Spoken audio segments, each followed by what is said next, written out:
Ruang Diskusi Anak Nagari menggelar forum diskusi bersama awak media bertajuk Tantangan Investasi dan Pembangunan Ekonomi di Sumatera Barat. Kegiatan ini mendatangkan narasumber dari pengamat sosial UNP Aznil Mardin, Asosiasi Pengusaha Indonesia atau APindo Sumatera Barat yang diwakili oleh Ketua Bidang Ekonomi Digital Ahmad Hafiz, serta Dinas Penanaman Modal dan Pelayanan Terpadu Satu Pintu atau DPM PTSP Provinsi Sumatera Barat. Pihak DPM PTSP Provinsi Sumatera Barat menyebut, Pemprov Sumbar membuka peluang investasi sebesar-besarnya bagi seluruh masyarakat, terutama UMKM. Hal ini dibuktikan dengan sejumlah promosi yang dilakukan DPM PTSP lewat berbagai aplikasi yang diluncurkan untuk memberikan informasi dan mempermudah proses investasi.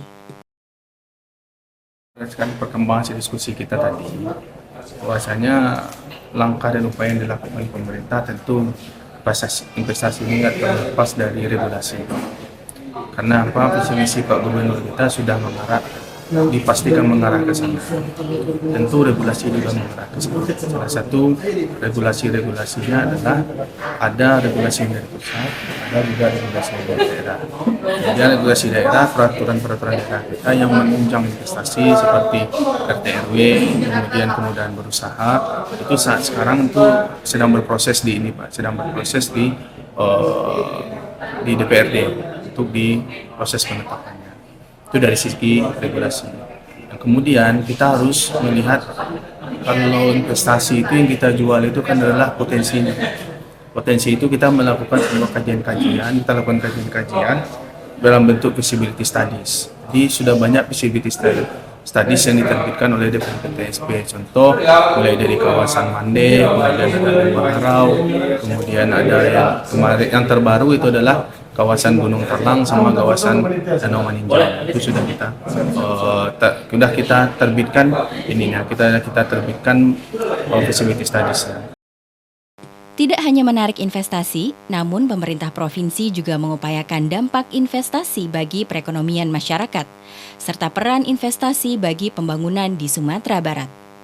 Asosiasi Pengusaha Indonesia atau APindo Sumatera Barat menyebut, sejauh ini proses penanaman modal di Sumatera Barat cukup membuka peluang bagi para investor, terutama dari pihak pemerintah. Hanya saja, terkadang proses investasi terkendala pada sisi adat dan budaya, sehingga investor harus beradaptasi dengan kondisi tersebut. Dan regulasi tentu sampai saat ini banyak kemudahan-kemudahan yang sudah dibuat oleh pemerintah, terkait regulasi, perizinan gitu ya. Nah, tapi tentu segala sesuatu jauh dari sempurna. Banyak kendala-kendala yang harus kita sempurnakan juga dari legislatifnya maupun pelaksanaan di lapangan seperti apa gitu ya. Ada beberapa hal yang perlu dievaluasi, termasuk juga kejelasan-kejelasan yang ada di hukum adat misalnya gitu kan. Ini jangan dijadikan sebagai isu negatif gitu, tetapi ini sebenarnya adalah sumber daya budaya kita yang harusnya bisa kita sampaikan dengan baik, bisa kita komunikasikan dengan baik, sehingga ini juga sebenarnya akan menjadi potensi untuk investasi-investasi Sumatera Barat jangka panjang. Sampai hari ini kita dari APindo tentu mengarahkan kepada UMKM, terutama sektor kuliner, sektor pariwisata, karena itu memang basic kita di Sumatera Barat gitu ya. Terutama pariwisata kita punya alam yang luar biasa, kita punya sumber daya budaya luar biasa, terutama kuliner ya saya nggak tahu ya.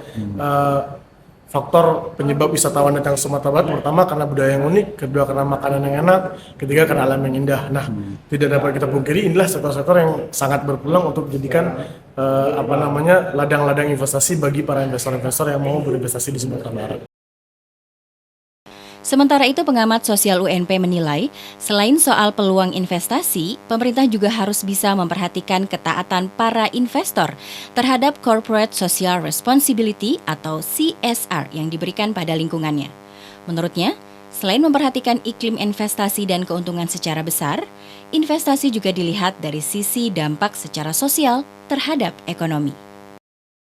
Harusnya nilai-nilai investasi ini kan berdampak, harusnya penggunaan dana-dana CSR yang betul-betul berdampak langsung kepada perekonomian masyarakat. Yang selama ini hanya sekedar pencitraan misalnya digunakan untuk penggunaan simbol-simbol, misalnya pembangunan gapura dan lain sebagainya. Nah sebenarnya bagaimana pemerintah harus mengatur pola ini, Bang? Pola ini agar pemerintah bisa menjadikan dana-dana CSR ini mengoptimalkan merentas angka kemiskinan ini. Penggunaan ini yang seharusnya dilakukan, maka karena ketika angka optimalisasi penggunaan CSR ini efektif bagi sektor real masyarakat yang dibawa, baik UMKM dan BUMDes, badan usaha milik desa atau BUMNAK ini dibantu dengan penggunaan dana CSR melalui pendampingan sampai dari hulu ke hilir kita pikirkan.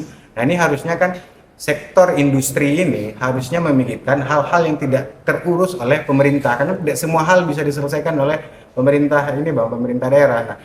Dari Kabupaten Pesisir Selatan, Robi Oktora, Padang TV.